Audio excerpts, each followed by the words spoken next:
जातो, कारण माणसाचा जीवनाचा 7-12 उतारा त्या भगवंताच्या हातात आहे।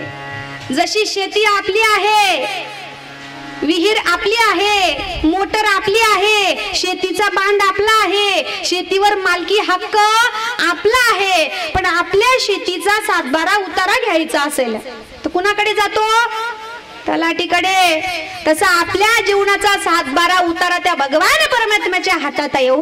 आपलं सगळं त्या ठिकाणी लेखाजोखा त्या ठिकाणी पाहिला जातो, आणि जसं माणसाचं कर्म असेल, जसा त्याचा धर्म असेल, त्याप्रमाणे माणसाला योनी प्राप्त होत असते। जगी जीवनाचे सार घ्यावे जाणूनी सत्वर, जैसे ज्याचे कर्म तैसे फळ देतो रे ईश्वर, जैसे ज्याचे कर्म तैसे फळ देतो रे ईश्वर, जगी ज्याचे कर्म तैसे फळ देतो रे ईश्वर, जैसे ज्याचे कर्म तैसे फळ देतो रे ईश्वर। क्षणिक सुखासाठी अपुल्या कुणी होतो नीती भ्रष्ट, कुणी त्यागी जीवन आपुले दुःख जगी करण्या नष्ट, देह करे तो जे काही,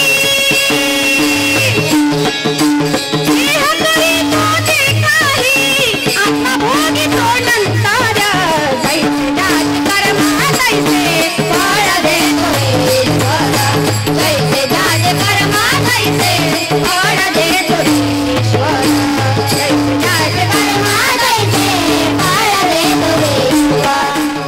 जसं माणसाचं कर्म असेल, जसा त्याचा धर्म असेल, त्यानुसार त्याला योनी प्राप्त होत असते।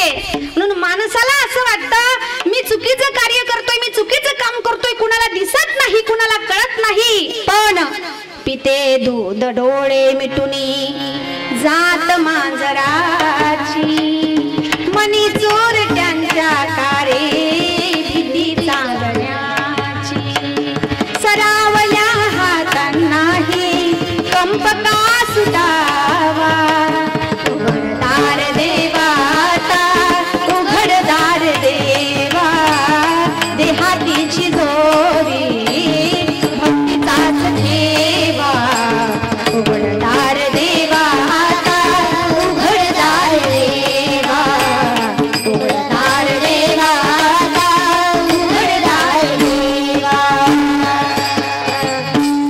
म्हणून आपला प्रत्येक कर्म त्या भगवान परमात्म्याला कळत असतं। अरे मुंगी के पाव में घुंघरू बजता है, वो भी अल्लाह सुनता है, मुंगी के पाव में तो घुंघरू का आवाज भी अल्लाह तक जाता है। सांगा तुम्ही आपली कोणती गोष्ट त्याच्यापासून लपवणार आहे? कुठलीच नाही। म्हणून एकच सांगते, तुकोबरा या देहाची अपेक्षा पुन्हा करतात, तो देह आपल्याला प्राप्त झालेला आहे। हा मानव देह आहे ना, हा किती वर्षाचा आहे? 100 वर्षाचं आयुष्य माणसाचं आहे। पूर्वी 1,00,000 वर्ष सत्ययुग, त्रेतायुग, द्वापारयुग आणि कलियुग, 1,00,000 वर्षाचं आयुष्य होतं। एक युग गेला, एक शून्य कमी झाला। 1,000 वर्षाचं आयुष्य राहिलं, एक युग गेला, एक शून्य कमी झाला, परत आयुष्य कमी झाला। आता कलियुग आला। कलियुगामध्ये माणसाचं आयुष्य किती आहे? 100 वर्षाचं आयुष्य आहे। 100 वर्षामध्ये सुद्धा 50 वर्ष आपले झोपेतच जातात। विचार करा ना व्यवस्थित, 50 वर्ष झोपेत जातात की नाही? मग तरी आपण 100 वर्ष आयुष्य धरा। 100 वर्षाचं आयुष्य माणसाने धरलं तर प्रत्येक मनुष्य 100 वर्ष आयुष्य जीवन जगतो का? हो नाही ना। कुणी 60 वर्ष, कुणी 70 वर्ष, कुणी 80, कुणी तर 50 मध्ये जाऊन घेतं। तरी आपण 100 वर्ष आयुष्य धरा। 100 वर्षाचं आयुष्य जरी माणसाचं धरलं आपण, तर माणसाने 100 वर्ष आयुष्य जीवन कसं जगावं याला एक मॅनेजमेंट सांगितलेलं आहे महाराज। माणसाने जीवन कसं जगावं? माणसाने पहिले 25 वर्ष आयुष्य विद्या आत्मसात करावी, विद्या ग्रहण करावी। दुसरे 25 वर्ष, 25 ते 50 वर्ष आयुष्य माणसाने आत्मसात केलेल्या विद्येवर धन कमवावं। 50 ते 75 वर्ष आयुष्य माणसाने कमवलेलं धन योग्य मार्गाने खर्च करावं। आणि या 3 टप्प्यात जर 3 गोष्टी जमल्या नाहीत तर माफ करा, 4थ्या टप्प्यात तुमची सुनबाई सुद्धा तुम्हाला पाणी पाजणार नाही। जीवन कसं जगावं याचं मॅनेजमेंट सांगितलंय महाराज। म्हणून अतिशय दुर्लभ आहे नरदेह, तो आपल्याला प्राप्त झालेला आहे आणि या नरदेहाचा माणसाने सदुपयोग करून घेतला पाहिजे. तुकोबराई अपेक्षा करता देवा मला हा नरदेह प्राप्त व्हावा. कशाकरिता? काल्याच्या प्रसादाकरिता, काल्याच्या आनंदाकरिता. आणि म्हणून या नरदेहामध्ये आल्यानंतर पाप केलं तर नरकाला जातं, पुण्य केलं तर स्वर्गाला जातं. तुकोबरायांनी स्वर्गही लाथाडलं, पाताळही लाथाडला. बरं, या सगळ्यांपलीकडची जी अवस्था आहे मोक्ष, तुकोबराई म्हणतात मी याकरिता सुद्धा कुठलेच प्रयत्न केले नाही का? मोक्ष आम्हा घरी कामारी ते दासी, याच्याकरिता सुद्धा आम्ही कुठलेच प्रयत्न केले नाही. मग का हो तुकोबराई, तुम्हाला स्वर्ग नको, मृत्यू नको, पाताळ नको, मग हा पुन्हा जन्माला येण्याचा जो खटाटोप आहे तुमचा कशाकरिता हो? हे महाराज अभंगाच्या प्रथम चरणात सांगतो.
दही भात. तुकोबराई म्हणतात देवा मला पुन्हा यायचंय. तुकोबराईंचं पहिलं कारण आपण ऐकलं, जन्माला येण्याचं पहिलं कारण का? तुकोबराई असं सांगतात की त्यांना काल्याच्या प्रसादाकरिता, काल्याच्या आनंदाकरिता देवा मला पुन्हा यायचंय. बरं, तुकोबराईंचं दुसरं कारण काय? पुन्हा जन्माला येण्याची अपेक्षा का व्यक्त करतात? कारण तुकोबराई सांगतात की ह्याच देही घडे देवाचे भजन आणि काही ज्ञान नाही कोठे. ह्याच देहामध्ये माणसाला भगवंताचं भजन करता येतं, स्मरण करता येतं, पंढरपूरची वारी करता येते, एकादशी व्रत करता येतं. दुसऱ्या इतर जन्मामध्ये माणसाला ती बुद्धी नाही. पशु काय पाप पुण्य जाणती, उत्तम मध्यम भोग भोगीती. पशु पक्ष्यांना परमार्थ करण्याचं ज्ञान नाही, त्यांना ती बुद्धी नाही. असं तुम्ही पाहिलं का की 5-50 गाढव एकत्र आले आणि त्यांनी ठरवलं जाऊ आपण पंढरपूरच्या वारीला? नाही. प्राण्यांना ती बुद्धीच नाही. ती बुद्धी भगवान परमात्म्यांनी फक्त मानवाला दिलेली आहे.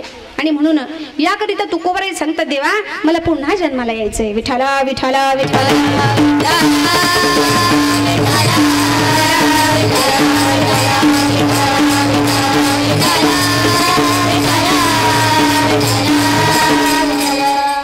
आणि म्हणून तुकोबराई पुन्हा जन्माला येण्याचं दुसरं कारण काय हे महाराज अभंगाच्या दुसऱ्या चरणात सांगतात. वैकुंठे तो ऐसे नाही, वैकुंठे तो ऐसे नाही, वैकुंठे तो ऐसे नाही, वैकुंठे तो ऐसे नाही, वैकुंठे तो ऐसे नाही, वैकुंठे तो ऐसे नाही, वैकुंठे तो ऐसे नाही, वैकुंठे तो ऐसे नाही. गवाडा गाये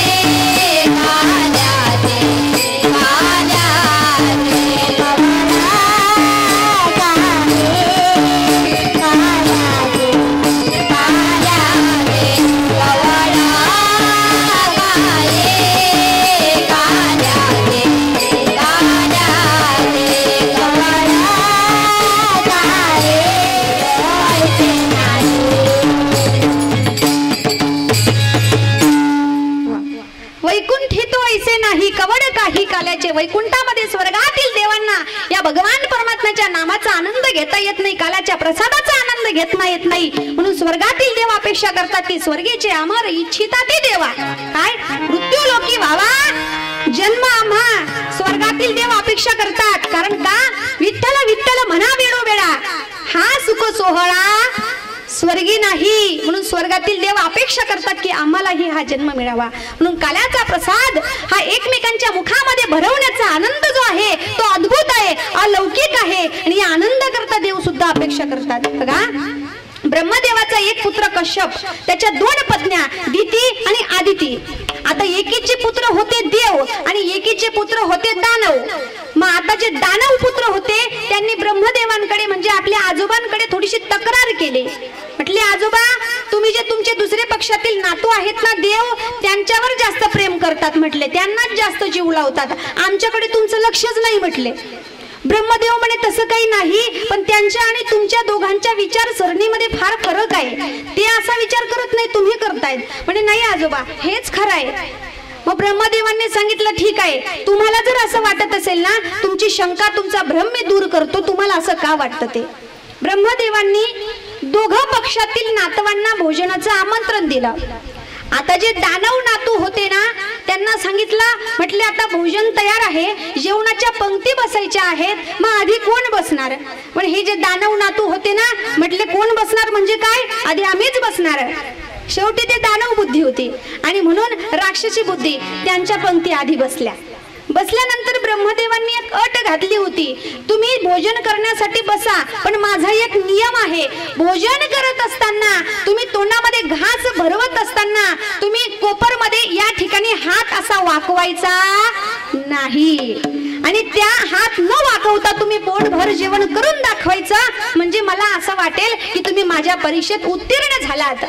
आता दानव विचार करतात असं तसं कसं जेवण करायचं, पण ठीक आहे ट्राय करायला काही हरकत नाही. बसल्या दानवांच्या पंक्ती. आता असा घास उचलायचा, असा सरळ वरती जाऊ द्यायचा आणि मग तो वरून तोंडात टाकायचा. आता तो वरती गेला की तो काही तोंडात जात होता का, कुणाच्या नाकात जायचा, कुणाच्या तोंडात गेला, कुणाच्या डोळ्यात गेला, सगळ्यांचे तोंड भरले, पोट काही कुणाचं भरलं नाही. शेवटी मग ते हारले. त्याच्यानंतर देवांची पंगत बसली. आता म्हटले आजोबा हाच नियम देवांना सुद्धा लागू करा बर का. आता तोच नियम देवांना, पण देव शेवटी दैव बुद्धी आणि आसुरी बुद्धीमध्ये फरक असतो बर का. देवांच्या पंक्ती बसल्या, देवांनी पंक्ती अशा लांब लांब नाही जवळ जवळ पंक्ती बसवल्या. आता जवळ जवळ पंक्ती बसवल्या आणि काय केलं, देवांच्या इकडच्या पंक्तीने तिकडच्या पंक्तीचा घास उचलला आणि त्यांच्याच तोंडात घातला आणि तिकडच्या पंक्तीने इकडचा घास उचलला आणि यांच्याच तोंडात घातला. सांगायचं तात्पर्य म्हणजे एकमेकांच्या मुखामध्ये घास खाऊ घालण्याची प्रवृत्ती ही फक्त दैवी शक्तीलाच असते, आसुरी शक्तीला नसते. आणि म्हणून आज जे अन्नदान करण्याचं भाग्य असतं ते कुणालाही प्राप्त होत नाही हो. त्याच्या करता पूर्वजन्माचं प्रारब्ध लागतं, त्याच्या करता पूर्वजन्माचं संचित लागतं. म्हणून भूक असल्यावर खाणं ही प्रकृती आहे, भूक नसल्यावर खाणं ही देव मुखे एकामेका देव मुखे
चालू होता.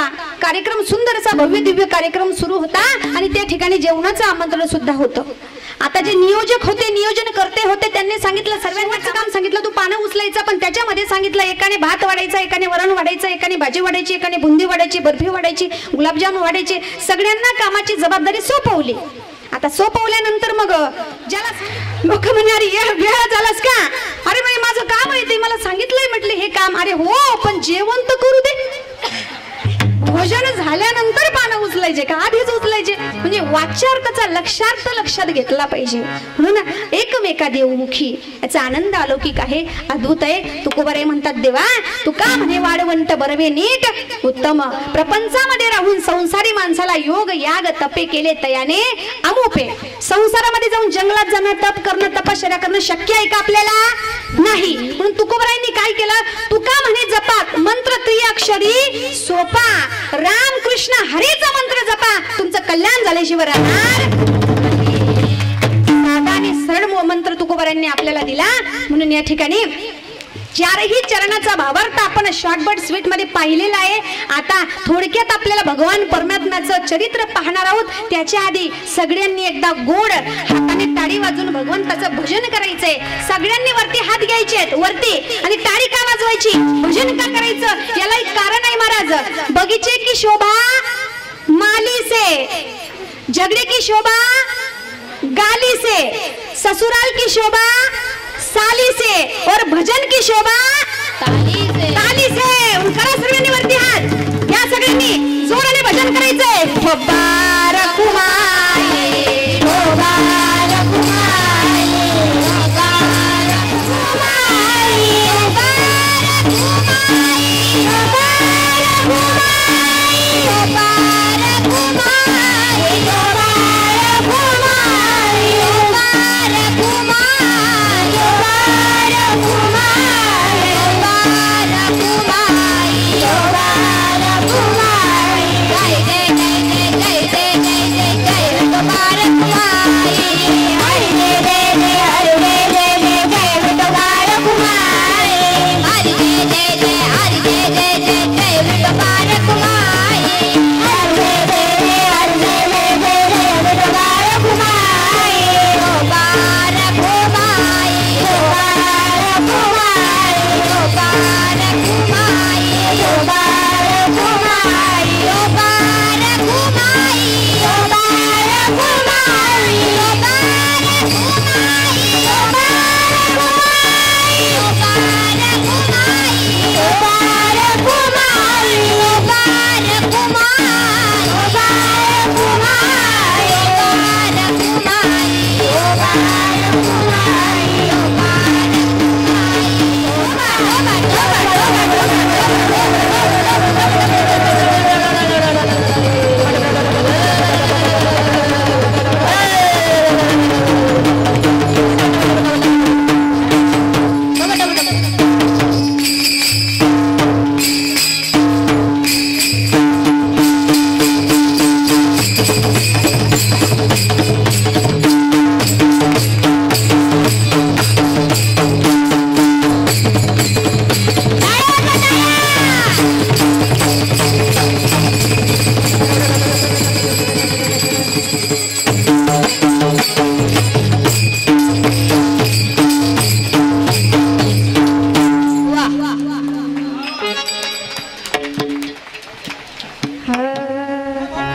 उपजोनिया पुढती येऊ, काला खाऊ दही भात, वैकुंठी तो आईचे नाही, कवड काही काल्याचे, एकमेका देऊमुखी सुखे घालू हुंबरी, वैकुंठी तो आईचे नाही, कवड काही काल्याचे. तुका म्हणे वाळवंत बरवे नीट उत्तम, वैकुंठी तो आईचे नाही, कवड काही काल्याचे. काळ्याचं कीर्तन आहे आणि काळ्याच्या कीर्तनाचा एक दंडक आहे. चरित्र ते उच्चारावे केले देवे गोकुळी. जे भगवान परमात्म्याने गोकुळामध्ये अपूर्व चरित्र केलं त्याचं उच्चारण आज आपल्याला थोडक्यात पाहायचंय. तसं काल देवी भागवतामध्ये आदरणीय महाराजांच्या मुखारविंदातून आपण सुंदर असं चरित्र विस्तारपूर्वक श्रवण केलं. मी शॉर्टकट स्वीट मध्ये तुम्हाला शॉर्ट मध्ये सांगणार आहे, तुमचा जास्त वेळ घेणार नाही. जवळजवळ 7 वाजलेले आहेत नाही का? हा, अगदी 7:30च्या आतच, कारण कीर्तन 2 तास, पिक्चर तमाशा 2 तासाच्या आधी मी सोडणार नाही. 7:30 पर्यंत त्या तयारीनेच बसायचंय. म्हणून या ठिकाणी भगवान परमात्मा यांचं चरित्र आपल्याला पाहायचंय. ज्या वेळेस कंसाला कळालं की आपली जिकडे तिकडे अपकीर्ती होते, आपली कुठेतरी चांगली कीर्ती झाली पाहिजे, उत्तम कीर्ती सुद्धा झाली पाहिजे, आणि मग कंसाने ठरवलं कुठेतरी चांगलं काम आपण करावं. त्याने काय केलं, आपल्या चुलत बहिणीचा देवकीचा विवाह वसुदेवांशी ठरवला. थाटामाटात धूमधामाने विवाहाची बारात निघाली, पण अचानक वीज कळाली, आवाज झाला, आकाशवाणी झाली, हे कंसा, ज्या बहिणीचा तू या ठिकाणी थाटामाटात विवाह लावून देतोयस ना, त्या बहिणीचा आठवा पुत्र तुझा वध करणार आहे. आणि अशी आकाशवाणी झाली. त्यावेळेस कंसाने काय केलं, त्या बहिणीला मारण्यासाठी धावला. घेऊन खडग माराया धावला. हात तो धरीला वसुदेवे. आणि त्यावेळेस वसुदेवांनी हात धरला, सांगितलं कंसा, एका निरपराध असहाय्य स्त्रीवर प्रहार करणं एका राजाला शोभत नाही, बोलू नका प्लीज. आणि त्यावेळेस असं सांगितल्यानंतर कंसाने काय केलं, आपल्या बहिणीला देवकीला आणि वसुदेवांना बंदी खाण्यात ठेवलं. बंदी खाण्यात राहत असताना कालांतराने देवकी माता गर्भवती राहिल्या. पहिला पुत्र जन्माला आला. जन्माला आल्यानंतर त्या बाळाला वसुदेवांनी घेऊन कंसाकडे नेलं. कंसाने ते छोटस नाजूक गोंडस बाळ त्याच्याकडे पाहिलं आणि विचार केला, अरे हे तर निरपराध आहे, याचा काय दोष? आणि याने काय केलंय, याला मारण्याच्या ऐवजी आपला वध करणारा तर 8वा आहे ना, आपण त्याला मारूया. त्याला सोडून दिलं. पण देवांनी विचार केला की कंसाचा पापाचा घडा जर भरणार नाही तर तो लवकर जाणार नाही.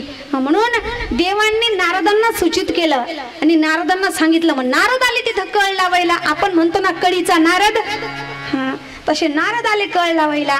नारदांनी कंसाला सांगावं, म्हणजे बाबा कंसा, अरे तो चतुरा, तो शिरोमणी, तो चतुर आहे, त्याच्या नादी लागू नको. त्याने जर ती लिस्ट उलटी केली तर, त्याने 8वात जर पहिल्या नंबरला पाठवलं तर काय करशील? तू त्याला सोडू नको, एकही बाळाला सोडू नको. आणि असं म्हणून कंसाने पाहता पाहता देवकीचे 6ही बाळांची हत्या केली. हत्या केल्यानंतर या ठिकाणी देवकीच्या गर्भामध्ये जो 7वा गर्भ होता आणि तो योग मायेने रोहिणीच्या गर्भात नेऊन ठेवला. आणि बघता बघता भगवान परमात्मा देवकीच्या उदरात आले. भगवान परमात्मा जेव्हा देवकीच्या उदरात होते त्यावेळेस देवकीचं तेज इतकं तेजस्वी दिसायला लागलं. काय धन्य असेल ती माता की तिने जगाच्या मालकाला आपल्या गर्भामध्ये धारण करावं. काय धन्य असेल ती माता.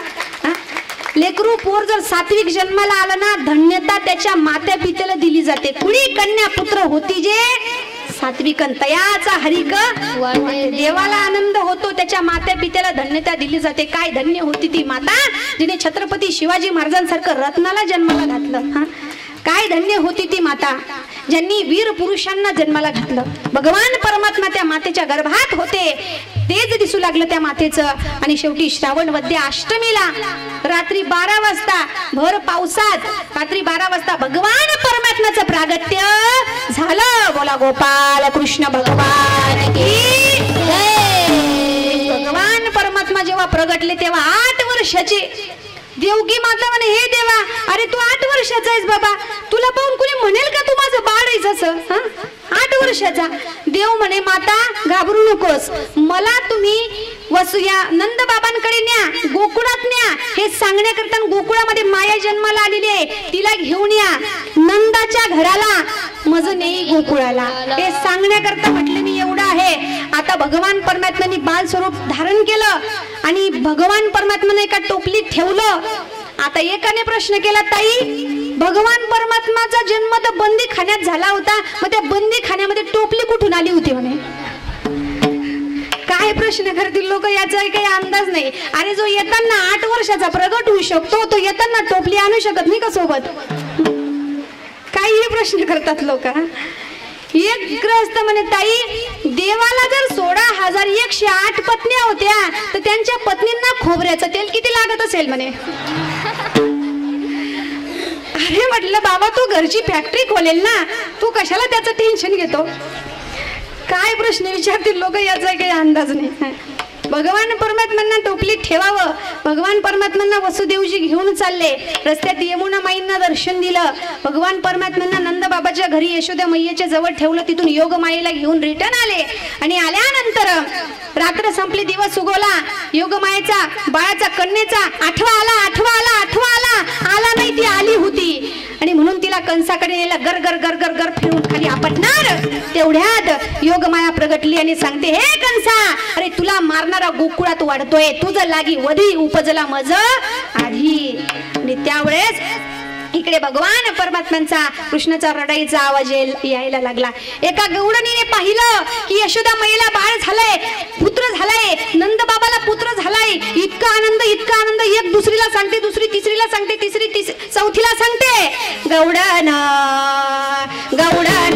सांगते गौडणीला शोधेशी बाला, गौडना पुत्र शोधेशी बाला, गौडना कधी गौडणीला पुत्र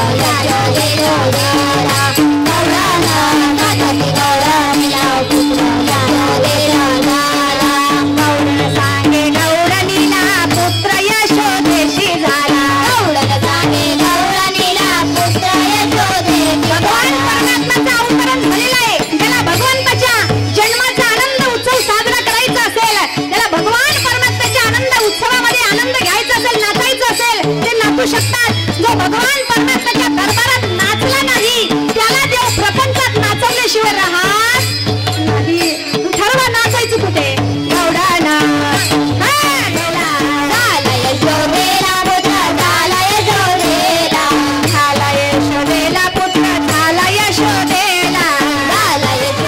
आनंद भयो जय कन्हैया लाल के,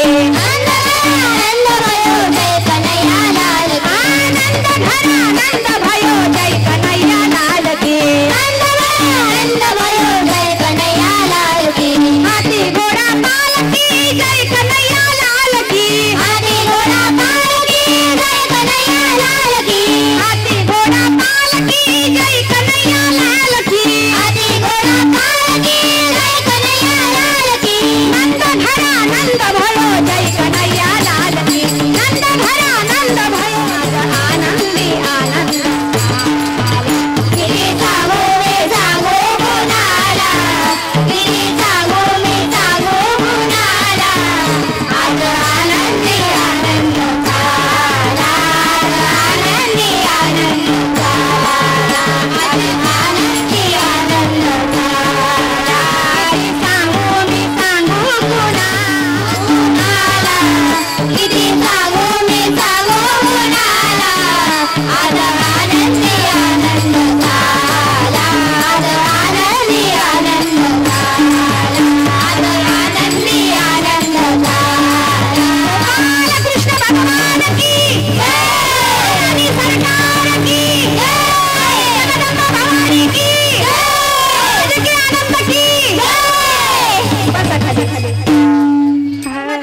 मोठ्या होत्या कोण? राधा राणी. पण राधा राणींनी जोपर्यंत देवाला पाहिलं नाही, कृष्णाला पाहिलं नाही, तोपर्यंत डोळे उघडले नाहीत. म्हणून राधा राणीला कृष्ण प्रिया म्हटलं गेलेलं आहे, कृष्णाची सखी म्हटली गेलेली आहे. आणि जर तुम्हाला कृष्णाला भेटायचं असेल ना तर कृष्ण कृष्ण म्हणून चालणार नाही, तर तुम्हाला काय म्हणावं लागेल? राधे राधे म्हणावं लागेल. आणि याला भागवताचा मोठा आधार आहे. बघा, एक मोर डोळ्यात आसू आणून चालला, हे कृष्ण हरे कृष्ण, हे कृष्ण. मोर डोळ्यात आसू आणून चालला, भगवान श्रीकृष्णाचा धावा करतोय. आणि आसू आणत चालत असताना सकाळची संध्याकाळ झाली पण देव काही भेटत नाही. शेवटी राधा राणी कृष्ण कृष्ण गात असताना मनुष्य राधा नाम तत्वाशी कनेक्ट होत असतो. राधा आली आणि भागवताचा मोठा आधार आहे महाराज. भागवत पूर्ण ग्रंथ तुम्ही पहा. भागवतामध्ये असं म्हणतात, शुकमुनी जर राधेचं नाव घेत होते ना त्यांना 6 महिने समाधी लागत होती. किती महिने? 6 महिने. राजा परीक्षितांना मोक्ष किती दिवसात द्यायचा होता? 7 दिवसात. मग शुकदेव जर समाधीत गेले असते तर इकडे राजा परीक्षित परीक्षित बिनबू भाट गेले असते. मग शुकदेवांनी राजा परीक्षितांना मोक्ष देण्याकरिता न्यास ऋषींनी सांगितलेली भागवताची रचना या ठिकाणी राजा परीक्षितांसमोर ठेवली. मग त्या ठिकाणी राधेला वंदन केलं नाही अशातला भाग नाही. भागवत पूर्ण ग्रंथ पहा, राधा नाव तुम्हाला सापडणार नाही, पण राधेला वंदना केली नाही का? केली आहे, पण राधेला श्री तत्वाने संबोधलं आहे. भागवताचा प्रथम श्लोक पहा की सच्चिदानंद रूपाय विश्वोत्पत्तेयादि हेतवे तापत्राय विनाशाय श्रीकृष्णाय वयं नुमः. राधा राणींना श्री कृष्णाय श्री तत्वाने संबोधलं आहे.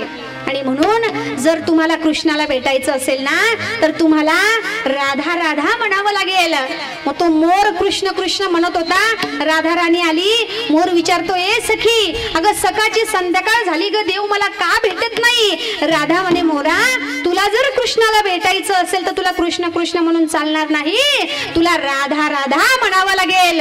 राधे राधे हो राधे राधे राधे राधे हो राधे राधे राधे राधे हो राधे राधे राधे राधे हो राधे राधे राधे राधे राधे राधे श्याम मी राधे राधे राधे राधे राधे राधे राधे राधे राधे राधे राधे राधे राधे कृष्ण मी राधे राधे राधे हो राधे राधे राधे राधे हो राधे राधे राधे राधे हो राधे राधे राधे राधे हो राधे राधे राधे राधे हो राधे राधे राधे राधे हो राधे राधे राधे राधे हो राधे राधे राधे राधे हो राधे राधे.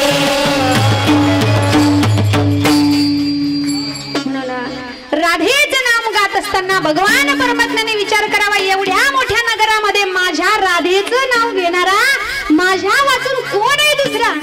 भगवान परमात्मा धावत आले. हो, मोराने सांगावं, देवा, सकाळपासून तुमचं स्मरण करतोय, तुम्हाला आठवण करतोय, तुम्हाला बोलवतोय, कुठे गेले होते? माझं काही चुकलं का देवा? मला का तुम्ही दर्शन देत नव्हते? मोराने सांगावं, देव म्हणे, घाबरू नको, ज्याचं कौतुक कोणी करत नाही त्याचं कौतुक कोण करतं? देव करतो. आणि देव भोगी माणसाचं कौतुक करत नाही, देव त्यागी माणसाचं कौतुक करतो. मोर भोगी नाही, मोराच्या डोळ्यात आसव यावी ती लांडोर प्राशन करते आणि मग ती गर्भी राहते. म्हणून मोर भोगी नाही, ती त्यागी आहे. म्हणून मोराचा पिसारा देवाने डोक्यावर धारण केला. विठाला विठाला विठाला.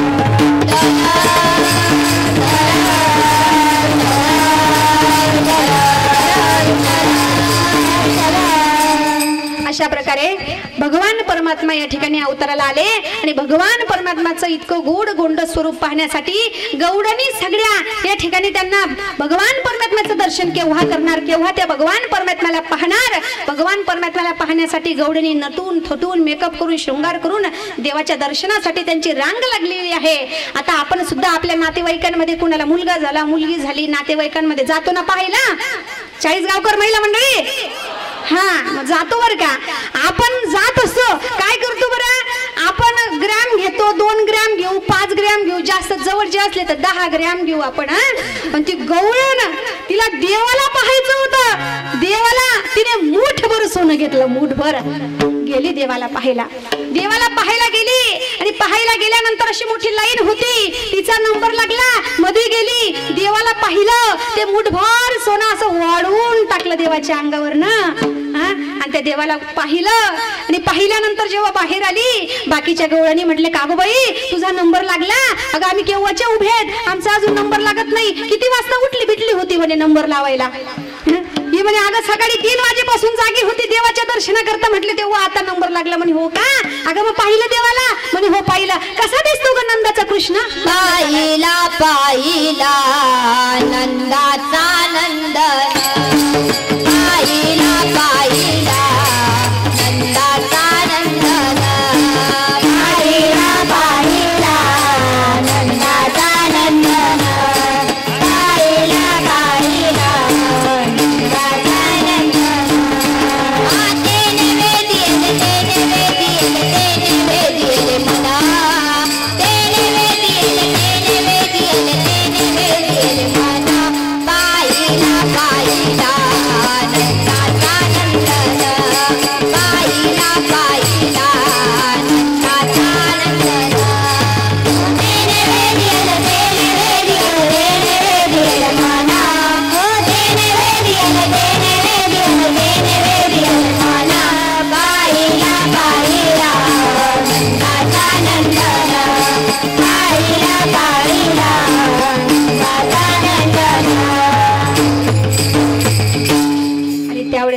म्हटलं कसा दिसतो ग नंदाचा काना, नंदाचा लेकरू, नंदाचा पोरगा, नंद बाबाचा. म्हटले अरे तो इतका गोड आहे, पाहिला पाहिला नंदाचा नंदन, तेने वेधियले तेने वेधियले तेने वेधियले म्हण. इतका गोंडस आहे म्हटले तो, काय त्याचं वर्णन करावं. आणि त्यावेळेस दुसरी गौडन तिने देवाला पाहिलं.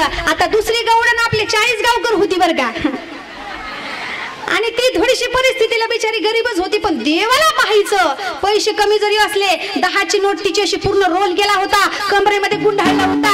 पण उन्हा तानाची बिचारी अशी लाईन लावून कशी तरी गेली, ती नोट पूर्ण ओली झाली. पण प्रेम होतं महाराज, प्रेमाने ती नोट काढली, देवाच्या अंगावरून वाढवून टाकली.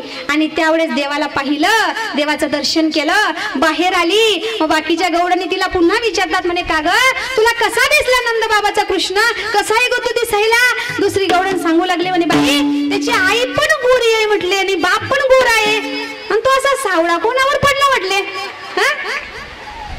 सावळा देखील नंदाचा, सावळा देखील नंदाचा,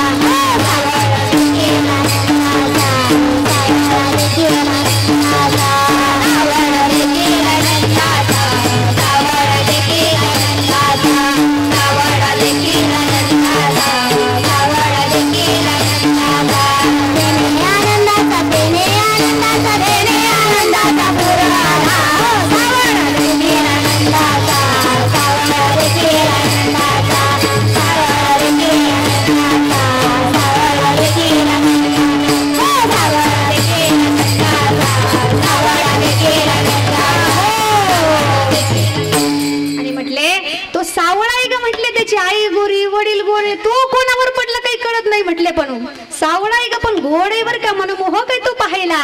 आणि अशा गौडणींचे भाव आणि गौडणींची लाईन काही छोटी होती का, इथून एवढी मोठी 35 गौडणींचे भाव आहेत महाराज. आता 35 गौडणी पाहायला वेळ आहे का आपल्याला, आपल्याला जेवणाचा वेळ झालेला आहे, आपल्याला अगदी शॉर्टकट आवरायचंय.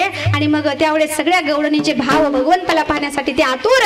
पण ऐका ना, त्या सर्व गौडणी जेव्हा भगवान परमात्म्याला पाहायला जात होत्या, सगळ्या गौडणींचं वय काय होतं माहिती का तुम्हाला, अगदी 15 ते 30 मधल्या MH 15, MH 16, MH 17 हे नंबर नाहीत बरं का, वयोगट होते त्यांचे. अशा 15 ते 30 मधल्या गौडणी देवाला पाहायला जात होत्या. पण त्या रस्त्याने जात असताना एक 2 ताली बिल्डिंग होती, आणि त्या बिल्डिंग वरनं MH 95 ती गौडण वरून पाहत होती. अरे म्हटले ह्या सगळ्या जातात कुठे, सकाळी जातात रिटर्न येतात, बरं नुसत्या जात नाही, भारी भारी एकदम छान साडे नेसून नटून थटून मेकअप करून देवाला पाहायला जातात. एक सांगू तुम्हाला, जेव्हाही आपल्याला मंदिरात जायचं असेल, कथेला कीर्तनाला भगवान परमात्म्याच्या दर्शनासाठी जायचं असेल ना, तर अगदी छान नटून थटून शृंगार करून मेकअप करून गेलं पाहिजे. त्या भगवान परमात्म्याला सांगावं, प्रभू अरे इतका सुंदर तू आहेस, आम्हाला इतकं सुंदर नरदेह तू दिला, तू किती सुंदर आहेस रे, तू किती सुंदर आहेस.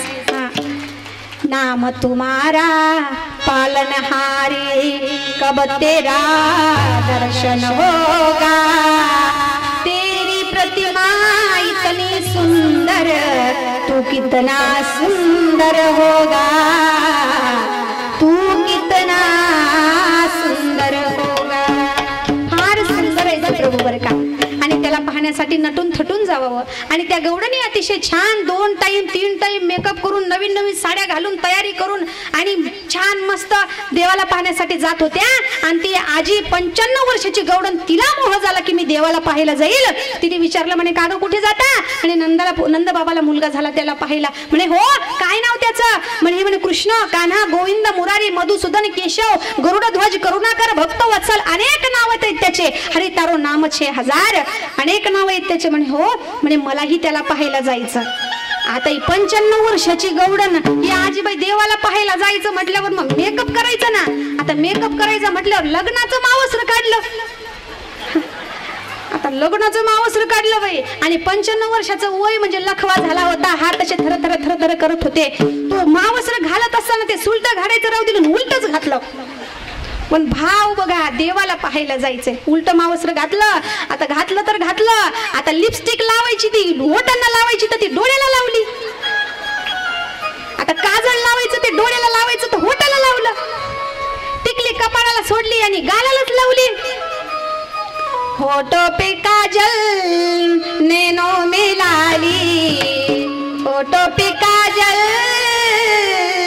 नैनों में लाली, गालों पे टिकली लगा के चली, चली में चली गौलन दीवानी बनी, चलियो चली गौलन दीवानी बनी.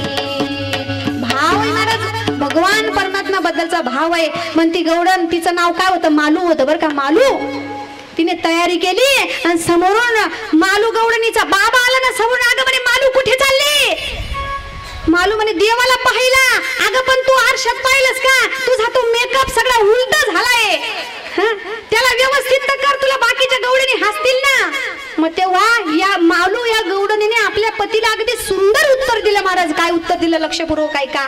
अहो, मी माझा मेकअप, माझी तयारी, माझा शृंगार जर ठीक करण्यात व्यस्त झाले आणि तेवढ्यातच जर मला देवाचं बोलवणं आलं तर माझा कृष्ण पाहायचा राहून जाईल, माझा देव पाहायचा राहून जाईल, माझा देव भेटायचा राहून जाईल. म्हणून आता मला तेवढा सुद्धा वेळ वाया घालवायचा नाही. म्हणून विचार करा, अरे मी या संसारात, प्रपंचात, मुलाबाळांमध्ये, पत्नीमध्ये, व्यवसायामध्ये, नोकरीमध्ये, बिझनेसमध्ये, जॉबमध्ये जर व्यस्त झालो, माझा परमात्मा मला कधी भेटेल याचा विचार प्रत्येकाने जीवनामध्ये केला पाहिजे, प्रत्येकाने केला पाहिजे.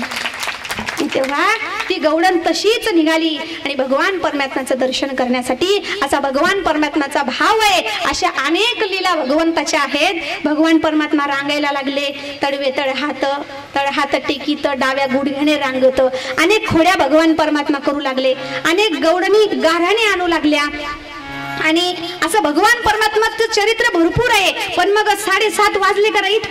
हो, 7:30 वाजले. आपल्याकडे प्रसंगाला वेळ आली तर बघू बाकीचं पुढच्या वर्षी, पण आता वेळ नाही. म्हणून भगवान परमात्मा जेव्हा खोड्या करू लागले, यशोदामाईने विचार केला की आता याला घरी ठेवायला काही मजा नाही, आता याला रानामध्ये गुरं राखण्यासाठी पाठवलं पाहिजे. आणि त्यावेळेस खांद्यावर कांबळी, हातामध्ये काठी, सारी तसे धेनू, सावळा जग जेटे. भगवान परमात्म्याला रानात पाठवलं. सगळ्या सवंगड्यांनी आपली शिदोरी घेतली. गाई राखत असताना, गाई चारत असताना अनेक खेळ त्यांनी खेळले. विटी दांडू, चेंडू, लगोरी अनेक खेळ त्यांनी, अनेक प्रकारचं वर्णन आहे, पण आपल्याला बोलायला वेळ नाही. मग अशा प्रकारे जेव्हा त्यांना भूक लागली, खांदी भार पोटी भूक, काय खेळावयाचे सुख. मग त्यावेळेस त्यांनी भूक लागली, सर्वांची शिदोरी एकत्र केली आणि एकत्र केल्यानंतर वैकुंठामध्ये सगळे गोपाळ, भगवान परमात्मा सर्व एकत्र शिदोरी करून त्यांनी जो वैकुंठामध्ये काला सेवन केला, तोच काला आज आपल्याला या ठिकाणी 40गाव नगरीमध्ये मिळणार आहे. आणि त्याच काल्याच्या प्रसादाकरिता, त्याच काल्याच्या आनंदाकरिता तुकोबराय सांगतात, उपजोनिया पुढती येऊ, काला खाऊ दही भात, वैकुंठी तो आईसे नाही, कवड काही काल्याचे. विठाला विठाला विठाला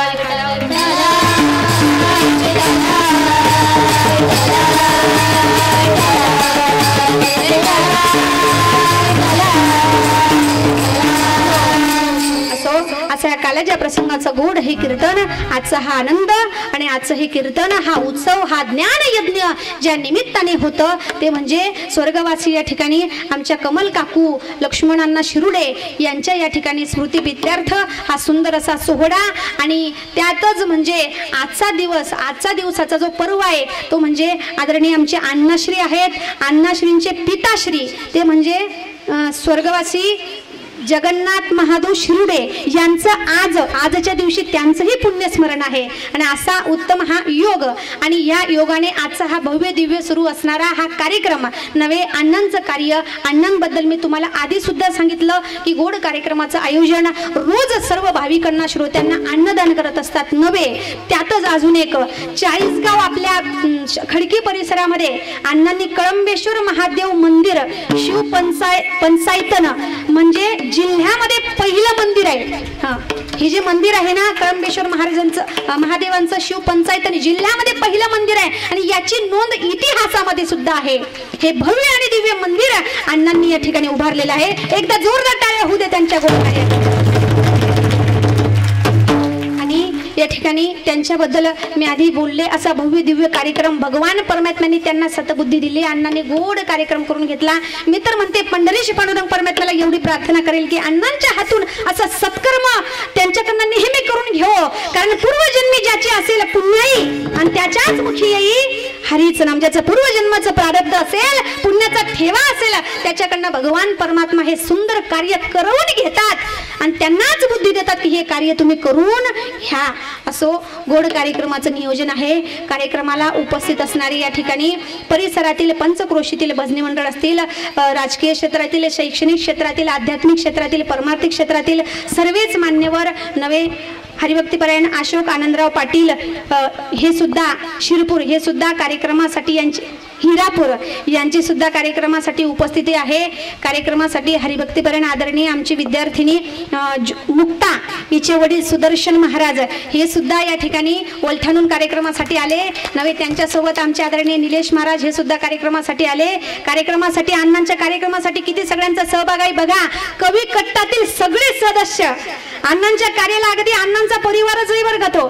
कवी कट्टातील आमचे पोद्दार काका असतील, आमचे गायमाय कवी ते काका दादा असतील, आमचे उगले दादा असतील, आमचे या ठिकाणी सगळेच ज्यांचा नामोल्लेख कुणाचा करावा आणि कुणाचा सोडावा असं मला होतंय. सगळेच ज्येष्ठ श्रेष्ठ सगळ्या क्षेत्रातील मान्यवर या ठिकाणी कार्यक्रमासाठी उपस्थित आहेत. आमचे शरद महाजन काका आहेत, आमचे आदरणीय कृष्णबाबांचे चिरंजीव राम महाराज आहेत आणि सगळेच ज्येष्ठ श्रेष्ठ मंडळी कार्यक्रमासाठी उपस्थित आहेत. असो या कार्यक्रमाला अशीच उपस्थिती द्या आणि इवलेसे रोप लाविले द्वारी आणि तयाचा वेलू गेला गगनावरी. हा वेलू असाच फुलत राहून अण्णांच्या हातून असाच सत्कर्म घडत राहो. कार्यक्रमासाठी गोड अशी साथ ज्यांनी दिली या ठिकाणी वैभव महाराज असतील, आदरणीय गोविंद महाराज असतील, सर्वच गुरुजन मंडळींसाठी त्यांचं कौतुक आहे. सर्वांचंच नवे कार्यक्रमाला उपस्थित माझ्या आदिशक्ती मुक्ताई मुलींची वारकरी शिक्षण संस्था अवघ्या 3 वर्षापासून मी चाळीसगाव मध्ये सुरू केली. खानदेश मध्ये पहिली मुलींची वारकरी शिक्षण संस्था मी चालू केली. मला बरेच जण म्हणत होते ताई मुलींची वारकरी शिक्षण संस्था तुम्ही फार मोठं धाडस केलं, तुम्ही फार मोठं डेअरिंग केलं, मुली सांभाळणं काही सोपं नाही. आज 2 लेकरं स्वतःचे सांभाळायला किती जीव कासावीस होतो. तुम्ही एवढ्या पोरी सांभाळतात कसे, एवढ्या पोरी कशा सांभाळल्या जातात त्याचं ज्वलंत उदाहरण अण्णांसारखे उदार अंतकरणाचे जर पितृ समान असणारे पिता भेटले ना जगात कुठलंच कार्य अशक्य नाही महाराज. अण्णांचं स्थान माझ्या जीवनामध्ये माझ्या पित्यासारखा एक बाप जशा लेकीच्या पाठीमागे उभा राहत असतो तसे अण्णा माझ्या जीवनामध्ये एक बापासारखे उभे राहिले. ताई तुमच्या संस्थेसाठी वाटेल ते लागेल, काहीही लागेल, फक्त मला सांगा, तुमची सगळी व्यवस्था करतो. माझ्या लेकींसाठी अण्णा अन्नदानाची व्यवस्था करतात. माझ्या सप्ताहासाठी सुद्धा अण्णांचं फार मोठं योगदान आहे. मी सांगते अण्णासारखा बाप जे लेकीला मिळाला ना ती जगातली सर्वात मोठी भाग्यवान लेक असेल. आणि माझ्यासाठी अण्णा माझे पित्यासारखे आहेत. अण्णांनी माझ्या धर्म कार्यामध्ये सतकार्यामध्ये फार मोठा सिंहाचा वाटा आहे. म्हणून अण्णाचं पंढरीनाथ अण्णांना उदंड आयुष्य देव अशी आणि अण्णांचा जो परिवार आहे त्यांना सुख समृद्धी भरभराटीने अण्णाचा परिवार खूप आदर्श परिवार हो अशी मी पंढरीनाथाच्या चरणी प्रार्थना करते. तुमचा जास्त वेळ मी घेणार नाही, मी खूप वेळ तुमचा घेतला म्हणून माफी मागून बोलते या ठिकाणी. आणि आता मी माझी काल्याचा अभंग म्हणून घ्यायचा. तो हंडीचा अभंग झाला की मग आपण आपल्या सूचना देऊ शकतो. हंडीचा अभंग आणि तो काल्याचा प्रसाद घेतल्यानंतर सर्वांनी टप्प्याटप्प्याने जेवणासाठी जायचंय. आपले आदरणीय घनश्याम जोशी गुरुजी रोज आपल्याला सूचना करायचे, इतना ही लो थाली में व्यर्थ न जाए नाली में. या नायाप्रमाणे जेवढं लागलं तेवढंच घ्या, अन्न वाया जाणार नाही याची कंठी धरिला कृष्ण मनी अवघाजनी प्रकाश अवघाजनी प्रकाश अवघाजनी प्रकाश. कंठी धरिला कृष्ण मनी अवघाजनी प्रकाश अवघाजनी प्रकाश अवघाजनी प्रकाश. कालावा तू एकमेका वैश्यवनिका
शेवटचा आणि गोड प्रोग्राम राहिला, शेवटचा एक कार्यक्रम राहिलेला आहे. आपल्या सुनीताताईंचा सन्मान आपल्या घनश्याम जोशींनी करायचा आहे.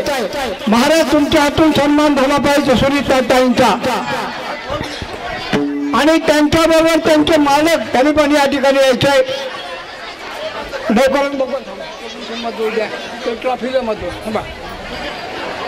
ऐका, या ठिकाणी सुनीताताईचा सन्मान होताना कोणी जाऊ नका, सर्वांना टाळ्या वाजवायच्यात. आपल्याला एवढं सुंदर त्यांनी कीर्तन ऐकवलेलं आहे.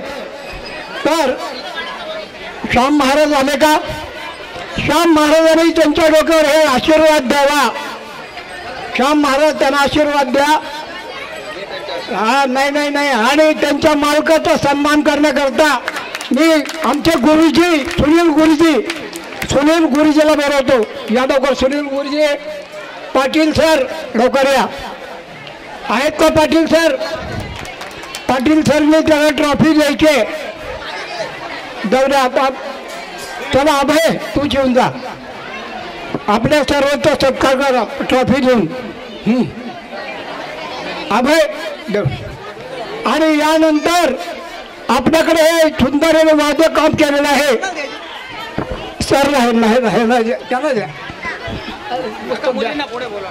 या ठिकाणी सोमेश्वर कासारने बिस्किटचा पुढा आणलेला आहे.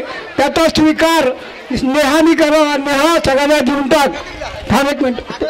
ते बाकीचं अन्न ते कशाला घेऊन टाक. पुस्तक वादक लोकांना घ्या. वादक लोक सन्मानपूर्वक घ्या. दुसरे वादक कोण गेले? दुसरे वादक त्यांना द्या. आणि आपल्या कार्यक्रमासाठी 2 महाराज लोक आलेले आहेत. कृष्णा महाराजांचे ते 2 महाराज कुठे आहेत? त्या महाराजांना इकडे बोलवा. आणि आमचे दाढीवाले महाराज तुम्ही या ठिकाणी या महाराज या इकडं.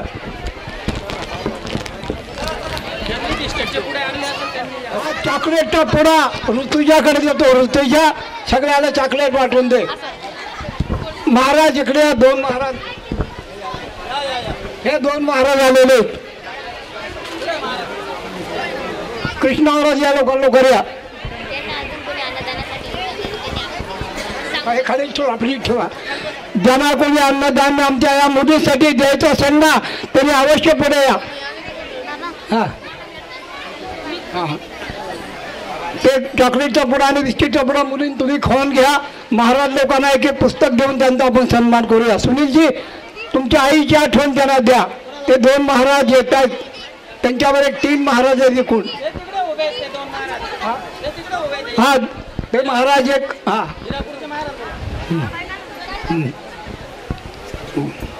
द्या त्यांना एक पुस्तक आपल्या आईचं. आणि ही शाल कोणाला देणार आहे माहिती आहे का? ती शिंपी समाजाची मुलगी. सुंदर डान्स केला तिनं. देवाच्या नावानं. खरी राधा आहे ती. राधा शिंपी समाजाची. काय नाव आहे तिचं? हा खरी राधा आहे ती. राधा. चला राधा तेरा श्याम तेरे को बुला रहा है. मॅडम ते आमच्या मुलीचा सन्मान करा. कोणाला जाता मुलीला?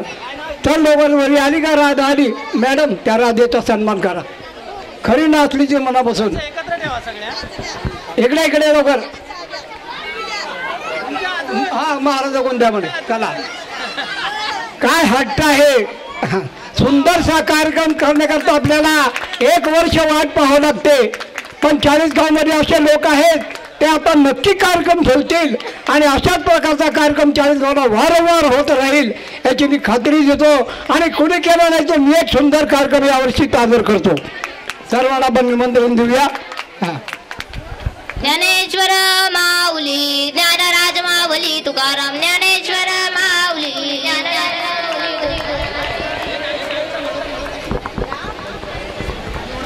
खूप पुण्यबळ मिळून देईल अण्णांना. त्यांच्या आयुष्यात काहीच कमी नाही पडो. आणि श्याम महाराज सगळे त्यांना भगवंत काहीच कमी नाही पडो. मी आईंसाठी कमल आईंसाठी आई येणं परतून ही कविता सादर करतो.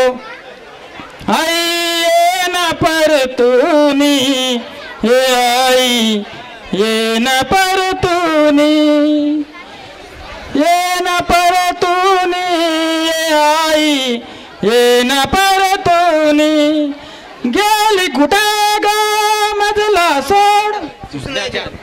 भाविकांनी इथे थोडे थांबावे. कार्यक्रमामध्ये जेवणाची व्यवस्था आहे, तिथे बसायला जागा नसल्यामुळे जिथे आता मंडपात जेवढे आहे त्यांनी इथेच थांबावे.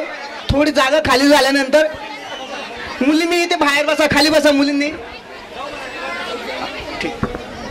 येना परतोनी गेली कुठे ग मजला सोडून कुणीच काही सांगतही नाही. येना परतोनी आई येना परतोनी तुझ्या सवग जीवन जगण्या जन्म घेतला माय माऊली दर्शन मज दे. येना परतोनी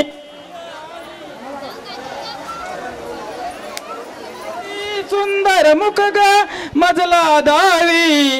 येना परतोनी ये आई येना परतोनी आई. आई वडिलांची सेवा करा. गो हत्या थांबावी, श्री भ्रूण हत्या थांबावी, पशुबळी थांबावी, व्यसनापासून मुक्त व्हावे सगळे. ही परमेश्वरापाशी मी विनंती करतो. पंढरीनाथ भगवान की जय जय. संत तुकाराम महाराज की जय. आदिशक्ती मुक्ताबाई की जय.